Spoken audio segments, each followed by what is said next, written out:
Look, pretty powerful opening for me. You stated like really early in the book that it matters who tells the story of the accident. So the one who tells the story holds the power, and the power determines what story that we're going to hear. And it's usually the powerful ones are really the victim. Um, Personally, when Steve and I talked about this section, we could relate it to like how even investigations are written.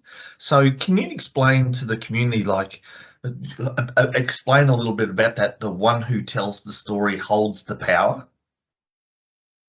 Absolutely. I mean, my best friend's death actually gets exactly this, um, when I think it's important to note power can shift, right? Power can move. And so after my best friend was killed, he did not survive the crash, but the person driving the car did. And so that person told the story of my best friend's death to the police. That was the story of his death as it was recounted. And then the police investigated further and they told a different story of his death. And then the city officials who managed this unsafe bike path, they told a story too, because they had a little more power than the police. And they could say, oh, this was just an accident. There's nothing to be done here. And so in that way, the power over who told the story of Eric's death defined what would happen after it. I think you all in the safety community are in an especially interesting position because you are storytellers. I mean, your root cause analysis, your investigations are narratives of things going wrong.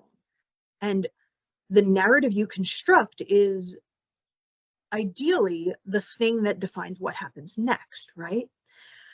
But I also think that knowing how the safety community works, you're in a tricky position, right? Because you don't always get listened to, do you?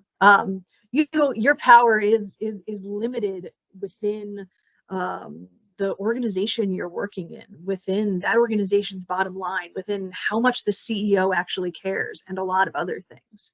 But still, you are telling that first story. And I think an important thing to talk about when you're telling that story is that what you're doing is you're trying to find cause. And I think a mistake we often make is we think cause is truth.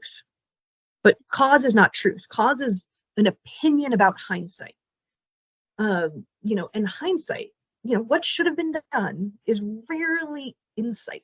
It feels like insight, totally feels like insight, because you're looking at this thing that happened and you're like, here's what should have been done.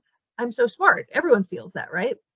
But when it comes down to it, there's not, I think our desire to find cause legitimizes hindsight in a way that doesn't necessarily get back to, and I'm going to keep saying this, what happens next. We focus a lot on what happened first, who did what wrong, and not so much on what's going to happen next when a slightly different error occurs under the same conditions. But I think this is a tricky thing. Like I said, in the safety community, you decide who's heard, you decide whose voices are going to rise up in an investigation.